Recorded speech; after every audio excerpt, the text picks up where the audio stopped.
Hey guys, welcome back to a sibling thing. Long time no see. I think it's been like 3 months. But we're finally back to film another video for you guys. As you can see by the title, today we're going to be on Reddit reading some am I the hole or not, kind of situation. So today I'm basically taking the lead in reading some of these threads. And we're just kind of going to give our opinions on it or whatever. You can take it or you can't. I don't know. So, this Reddit poster from u/naughty_wood. Okay, it says, "Am I the a-hole for not returning my shopping cart to the cart corral?" Yes. Yes, I'm already gonna say that. But let's read it because sometimes the title can be deceiving. Okay, hear me out. I fully believe that if you are able to push the cart back to where it belongs. But what is the right call here? I load my small children in the first cart because my toddler would make she is speed bump. And the smaller one doesn't hesitate to attempt to escape undoing the cart belt and tumbling around. Anyway, I am always left in the Oh, why does it look like it's spelled weird? Predicament of leaving my cart out of the way, but not in its proper place in the corral, or leaving my kids in the vehicle with it running, which is obviously a terrible idea. I was called a lazy douche today by a lady who thought I should return the cart no matter the children in the running vehicle. I told her that her makeup looked terrible and to have a nice day while leaving my cart out of the way. But alas, not in the corral. Am I the a-hole? It says edit for the non-readers. I always return my cart when I don't have my small children with me. This is about returning a cart when having children in the car. Flame on. Edit number 2.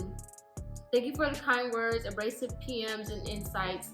In a gesture of good faith, I will be making a donation to Carton Arts. Okay. She's the a-hole. I don't care if you have your kids in the car. She's not gonna be gone long enough for the kids to die or the kids to get kidnapped. Usually the carts, the things are right there next to where you park. Or park closer to it. For you to do it. And exactly, if you know you have your kids and you're gonna have to return your cart, then you should park closer to a cart thing. But if there's no spots by it, she's still the a-hole because one, she could always just lock the car. When you put your kids in, lock the car real quick. Lock the car, leave, and come back. You're not going to be far. It's not going to take you that long. If it takes you longer than a minute to put your car back, then I don't know what to tell you. You need to get some help. Period. Right, but then again, I understand going shopping with your kids alone and things like that. Because my mom, when we were younger, she always mentioned how she didn't like shopping when we were smaller children, which makes sense because kids could be all over the place. But she always returned the cart. Right, I don't know that for sure, but Mom would be. Mom never. I don't think one time Mom ever left the cart. It's just first of all, if anything, she made me and Anthony always return the cart. Yeah, but I'm talking about when we were toddlers, where we probably couldn't even reach bars of the cart. I think she's talking about small children, toddlers. I mean, but still. So when they can actually sit inside the cart, put their legs through. She's still the a-hole because she did not have to go off on that. Yeah, I feel like her approach. I mean, people are going to say what they're going to say, and they're not going to always mind their business. But for her to be that aggressive about, but your makeup look, child, that's just too much. They're both wrong. One, the first girl, for saying anything is a Karen. She should just mind her business. Or offer to help if she felt like it was that big of a deal. I would be like, oh, do you need some assistance? I can just go ahead and push the cart for you, while you settle your kids. The woman that wrote the complaint or whatever, she could have simply asked the lady to do it for her. It's nothing wrong to ask for help. If you know you can't return the car, you could have simply said, can you return this car for me? I have my children in the car and I don't want to leave them in there. She probably, knowing her, she's a Karen, so she probably would have been okay with that and just put the cart up. Or anybody would have been able to put the cart up because one, she's probably already walking inside and she needs a cart. Or two, she's walking to a car and she was by the cart. Well, not by the cart thing, but she was probably going to whatever cart she probably had. She was paying attention enough to your basket to give you a clue that she either one needed your basket or two was going to watch where you put it. So, you can always ask for help if you need be. But I feel like the way the situation was handled was just not right regardless. One, she should have put it back. Two, she should have asked for help. And three, she should have not told the lady about her makeup because that was just irrelevant in the situation. Also, the lady should have just minded her business. So right. I feel like if you did want to say something to the Karen about, your card or whatever, you could have been like, I mean, could you at least help me? Like, I'm the type of person, like, sometimes, I don't know. Maybe you were just probably in a rush and you were probably already agitated and that's why you kind of just combusted on her. I don't know, because sometimes people be going through so much and she probably did. So I'm not going to say fully because we are human. We make mistakes and we do things wrong. But I guess my thing would have been to just ignore it altogether. I probably wouldn't even say anything to her. I probably, if I wanted to be that way, I probably just left the car there and got in my car and drove off for the most. Because people are crazy these days. So this person says, am I the a-hole for telling my sister with PTSD to grow up? PTSD? Yes. I know what it is. Oh, I forgot what it is. I mean, I have an idea. It's like, when they went through a traumatic experience and stuff like that, like war veterans. Traumatic. Yes, that's what it is. Okay. So a bit of a backstory. My sister, 22 female, and I, 24 male, lost our mom when we were kids. It hit our family hard, but I think we all managed to recover as well as we could. My sister had also lost multiple friends through high school and early years of college. I didn't really know any of them. That led her to be diagnosed with depression at 18. And truth be told, I wasn't the most supportive along with our dad. Well, a couple years later, I got a rough patch in my life. I had just graduated, hated my job, and hated where I lived. I quit my job and moved to live with my dad while I looked for a new job. Meanwhile, my sister was living with him for the summer until she started grad school. The whole experience really put things into perspective for me. I told my sister about it and she appreciated how I was talking to her about it. But recently my sister had confided in me that she was recently diagnosed with PTSD. She explained how after recently losing a friend to COVID, she felt a part of her broke and she went to counseling as she felt like she wasn't okay. During her counseling, she was diagnosed with complex PTSD. I told her it didn't make sense as she hasn't been a soldier or gone through any sort of horrific trauma like how people with PTSD go through. My sister tried to explain that there's two types of PTSD and how it can affect people who go through a series of traumas over a span of years. I asked her why it mattered and she looked confused. After a second, she said how is a diagnosis that she may need accommodations for in the future, such as when she's in school and when she works. I told her that nowhere in the real world would have accommodations for her. What? You can talk that right. Sorry. I told her that she needs to grow up, since companies won't hire her if they find out about her mental illness, and that college and grad school are different and not at all how the working world works. She looks upset but didn't say anything and went up to her room.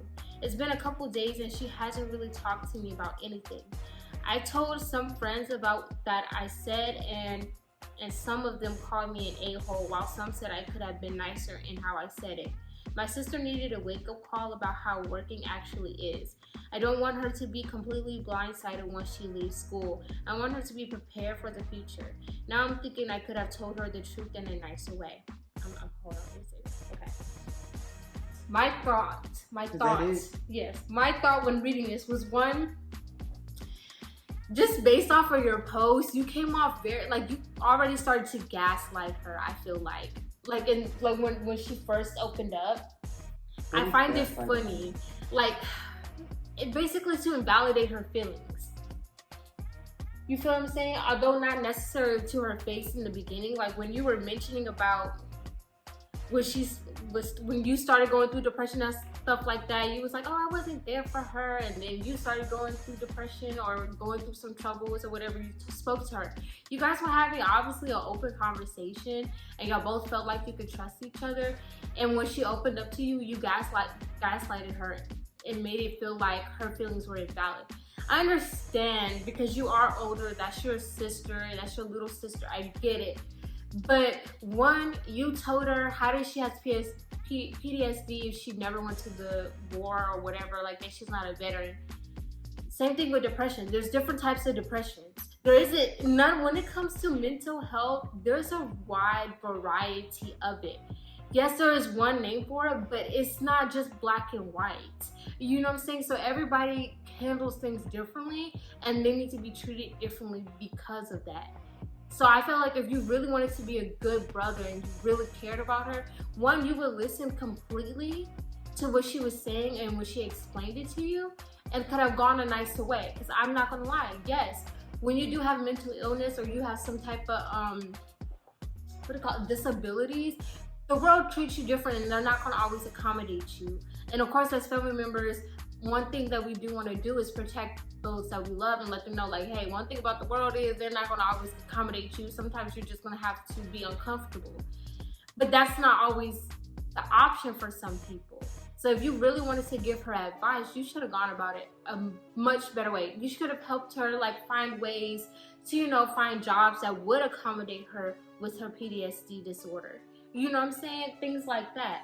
But for you to literally kind of be rude about it was kind of wrong. I'm gonna be honest with you, it was wrong. So yeah, I agree. You are a-hole. What he said was one, ignorant, and I wouldn't call it selfish, but like, well, it was selfish because he went to his sister, his younger sister, to dump all of his complaints about life and depression onto her.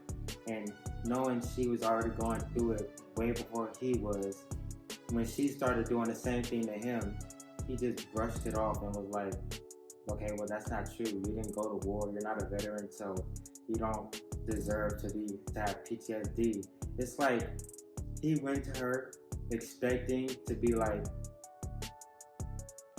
I'm more mentally unstable than you were in the past few years that you were claiming to be. I'm worse than you mentally. And when she won up to him with the PTSD thing, it was like oh my God, you always gotta be sadder than somebody. Like, why can't I be sad too? It was like, he probably thought that she was dismissing what he said to make herself feel, you know, like she was going through more than him. And he probably got mad at that, and you know, he was like, you know what, bump you. You don't really have PTSD. You just claiming stuff, But obviously, if you get something diagnosed, then it's true. If it's diagnosed, then that means it's true, regardless of how they got it. There's multiple ways to get it. Trauma comes in all shapes and sizes for different people. One person's trauma could be another person's just sad day or bad day. Trauma comes in different ways for different people. It's all about how you handle it. So her trauma of losing people left and right is something that he didn't have to go through, and he was simply only depressed. And we're gonna say depressed because he didn't get diagnosed. So this is a self-diagnose of him calling himself depressed just because of work and jobs. And let's be honest, everybody does that. Nobody likes it. There's quite a few people that actually like what they do in the world. So for him to have a reason to think his reason to complain is more valid than hers is really stupid and ignorant, because it's not at all. Because more people are depressed because of their jobs and stuff, and that's more common. I'm not saying it's right, but it's more common. And so, but she's actually lost people, and I mean lost people. Like, yeah, they lost their mom, but he said she lost her friends too. So that means throughout high school and college. So that means multiple people that she knew has passed away. So that means she doesn't feel like she can get close to people. And then the fact that you just shut her down, because she doesn't feel like she can get close to people because she feels like, you know, the people around her dies a lot, you know, like her mom, her friends, So she finally gets close to somebody, which is her brother, and then you just shoot her down like that. and now she's not talking to you no more. Because now you made it even worse. Now she really feels like she has nobody to talk to or nobody to get close to. Not even her own brother wants to listen to her. So yes, you are the a-hole. You heard it here, folks. And at least she's taking the initiative to go to therapy. Unlike you, I'm just gonna say, because who quits their job and moves in back with their dad because they hate their life? Like, you know what I'm saying? Like, what was it? What kind of hard patch were you going through that you quit your job? You said you hated your job, you hated where you lived. We've gone through that multiple times. You know what I'm saying? Exactly. But we ain't come attack our siblings. As a matter of fact, if I opened up to him, he'll open up to me, and him and I would just be agreeing like, yeah, I know what you're feeling, I know exactly what you're talking about, da da da da. But we wouldn't be shooting each other down. Exactly. Like, that doesn't make sense. If your family, if you can't talk to your family about stuff, then like that's the worst feeling ever, to feel like you have nobody to talk to, especially your family. So again, for him to be like, to shoot his younger sister at that, not his older sister, but like his younger sister, and the youngest are always the ones that need more support. So, and I don't want to sugarcoat it and be like, he should have said it in a nicer way. He shouldn't have said it at all. He should have helped his sister and accepted that she has PTSD because she got diagnosed. She could have easily been like, you don't have depression. This is a self-diagnosed. You probably just hate your job and hate what you live. That doesn't count as depression. She could have easily said that and dismissed everything he said, but she listened and then opened up back to you. And usually when somebody opens up back to you, that means they understand where you're coming from and they're trying to show you that we're on the same level and that you're not alone. We can go through this together. It's not them trying to one-up you. It's them saying that I've been through this, I'm going through it too, and now, you know, we can go through it together. Not a, okay, well, you got this, well, I got this. It's not that situation. Right. If that was how it was, she wouldn't have opened up to him. She would have simply shut him down like he did her, and then, you know, the conversation would have ended there. But she didn't. So, all right. Am I the a-hole for telling a customer I was going to throw away a bag if she gave it back to me? All right. Oh, sorry. I worked 2 retail jobs in my life. And one of my biggest pet peeves is when I get some environmentalists that just won't let me do my job and bag the items like I was trained to do. Now, this is for me. This one lady, of course, wanted me to completely disregard cross-contamination as a whole and stuff all of her items into one bag. I, of course, refused for safety reasons, so she started trying to rebag the items herself, going on about how I was wasting so much plastic. Normally, I throw all bags handed back to me away out of spite, but I was really tired of not being allowed to just do my job correctly and told her that if she handed any of those bags back to me, I would be throwing them away. This successfully dissuaded her from handing any of the bags back to me, but she called me a B before she left. Am I the a-hole? Okay, let me go first. So, I used to work as a cashier at the dollar store, so I know people who want everything in one bag. And honestly, I just did it. Whenever they asked me to put stuff in one bag, I just did it. I didn't really care about cross-contamination because that's not my job. That's their food. If they want to put chemicals with food or raw meats with other foods, that's them. If they want to stack raw meat with bread, that's them. They suggested it, that's their food. They have to eat it.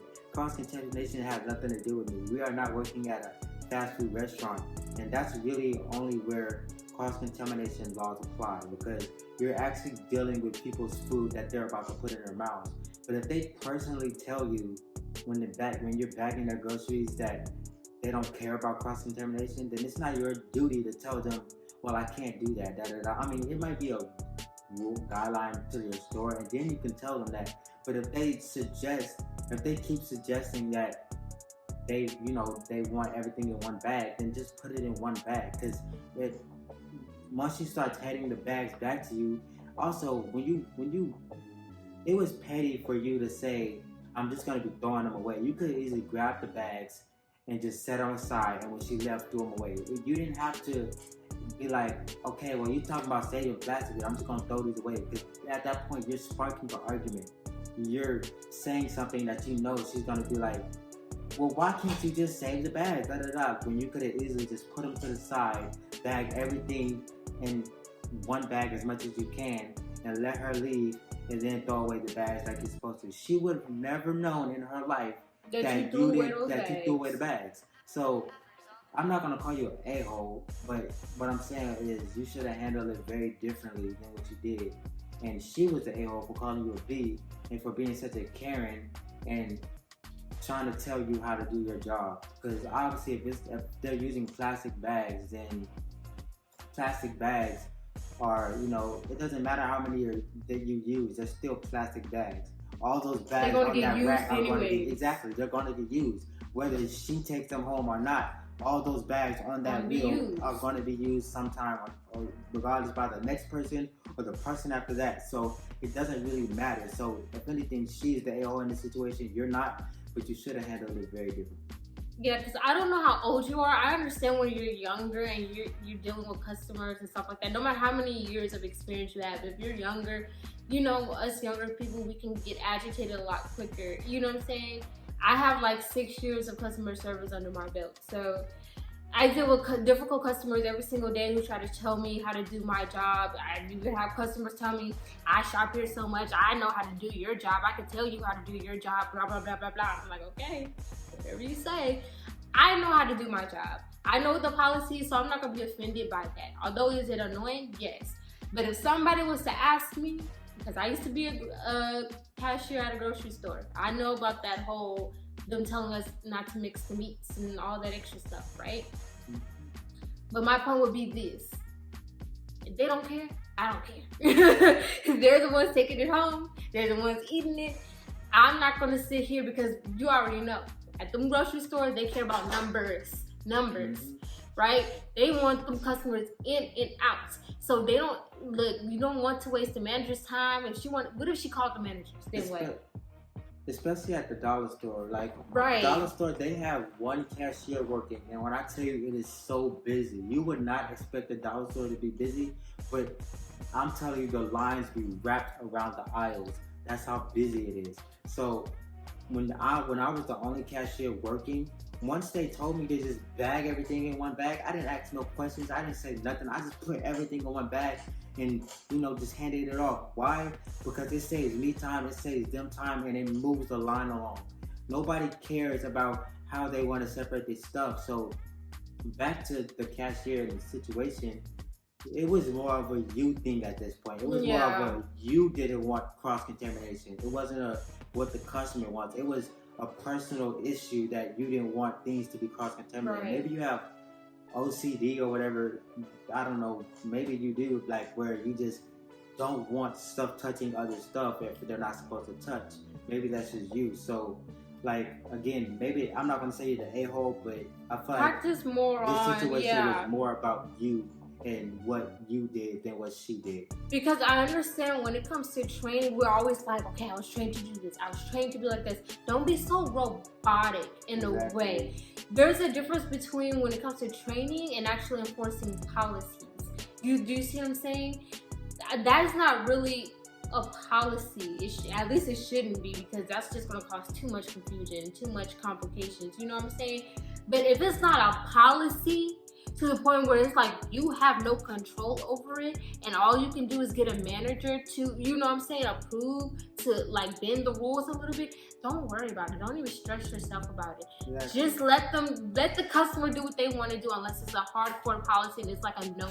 Do what the customer exactly. Do what the customer asks you. Make the customers happy is basically what they're going to tell you. It doesn't matter if they're in the wrong or nothing. They're just going to say make the customers happy. So just do what they ask you, regardless of what you think is right. Unless, like she said, you have complete and utter no control over the situation and you have to get a manager, then that's the point where it's no longer your responsibility to do it. That's what managers are for. Another thing, that's what managers are for. As associates, stop thinking you're supposed to handle all the rough blunts, okay? No. If a customer is being too rowdy and they're giving you a really hard time, let them know, hey, I can go grab a manager for you. Oh, trust me, most customers are going to be like, no, I'm okay, and walk off. You know what I'm saying? Because most customers, when they do all this overreactive things. They're trying to get, one, they're trying to get a reaction out of you. Two, they're trying to make somebody miserable sometimes. So that's why if you bring up, oh, I can go ahead and go grab a manager for you, and if they say no, then you know off the bat, they just want to ruin your day. And don't let nobody ruin your day. If they ask you to do something, just do it. All right, this is the last one. Am I the a-hole for being angry at my parents for ruining my holiday? About 2 years ago, I really wanted to climb up Snowdon and get to the peak, and it was booked for summer 2020. However, due to COVID, we had to cancel and rebook for this year instead. I was really pumped up as I was thinking about climbing up Snowdon.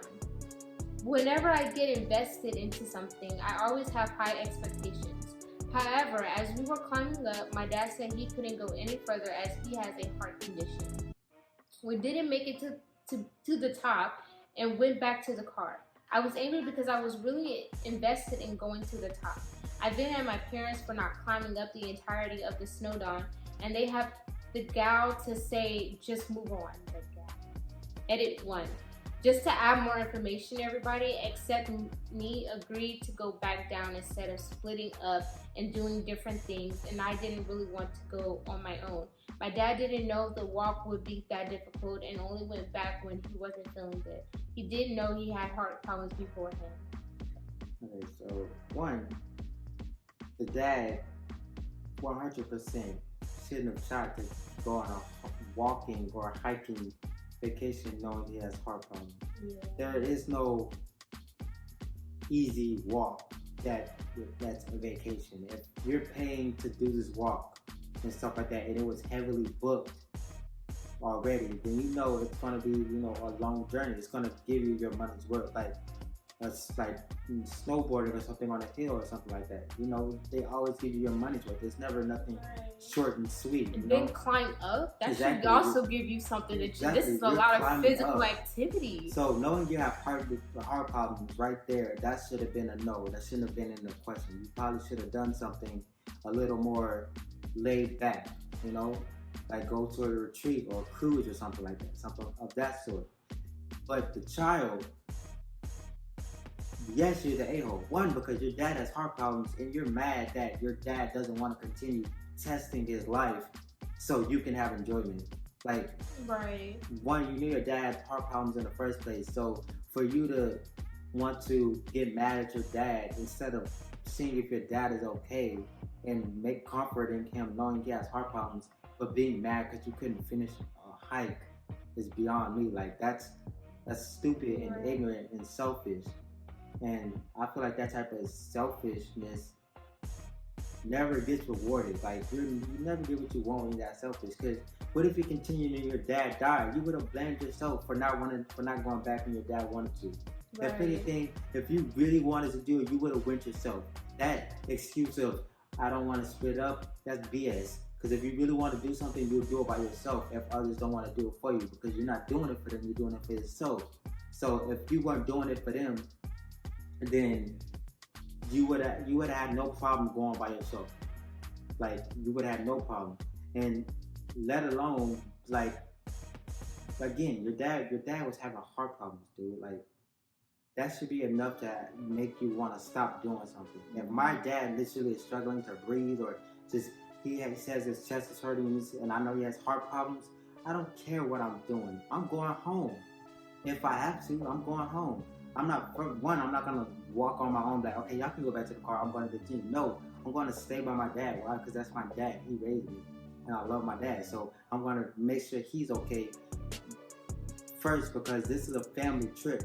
It's not about me and what I want to do. So I just feel like, yes, you're the a-hole for going off your parents about something as simple as your dad's health. Right. Or something not simple, something as complex as your dad's health and well-being. For me, I'm thinking everybody's in the wrong in this situation, and I'm gonna explain why. Okay, I'm pretty sure when y'all booked this Snowdon climbing, whatever, y'all should have seen what you was gonna go through before you even did it, right? Yeah, Google pictures. Right, like look at the reviews. Like, come on. And the reason why I'm saying everybody in this situation is wrong is because your parents should have known. I completely agree. Like your parents should have known. You know what I'm said saying? Before, your dad, like, why would they pick a hike knowing he has heart problems? Like I understand because y'all guys trying to get his blood pumping and things like that, but it's just kind of like, was that the right place to start? Maybe start training earlier, especially since you had to cancel it the first time and reschedule it the next year due to COVID. Yeah. I know you couldn't really leave, and some public parks were closed, but you could have got a treadmill or something so his heart could start working and prepare for it. I'm just thinking to myself, when you have health issues, you have to be very, very careful. Our grandmother, she can barely walk. So there's just places that we did not, when she was living with us, there's just places we just did not go to because we had to take care of her. We couldn't even, like, when we went to the mall, we would have to stop all the time because she would get tired of walking.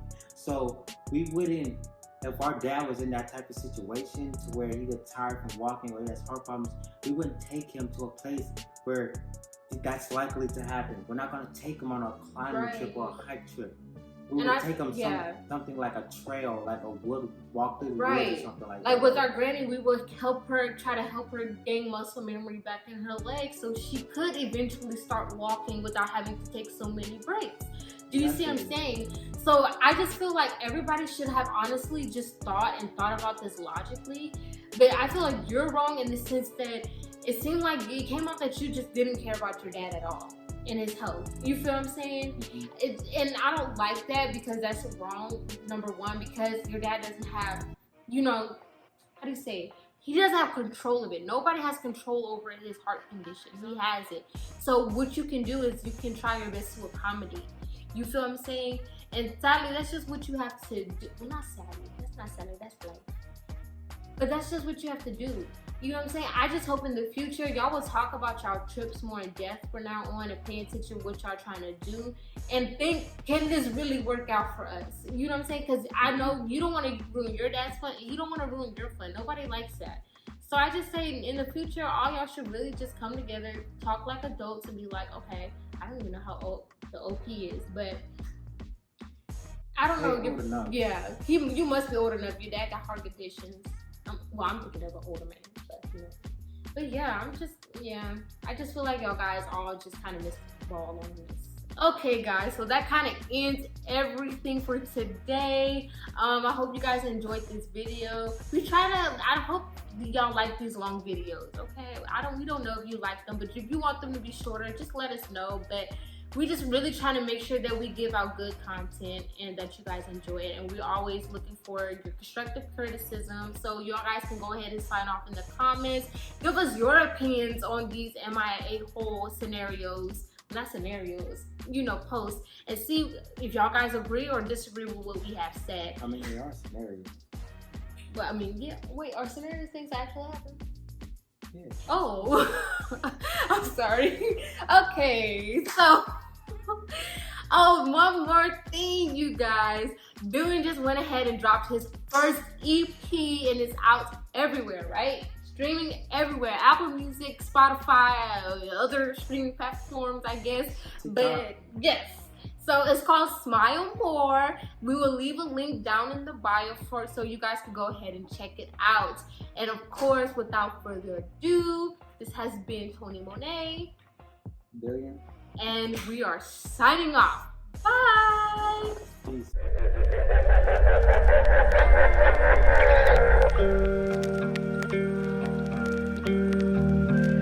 You ever done some things that you didn't mean and they keep coming back like some shitty bad dream? It's the feeling of being watched, the feeling that never stops and it keep creeping. It's so eating. I gotta check my breathing. I've been contemplating with myself. It's all fun again.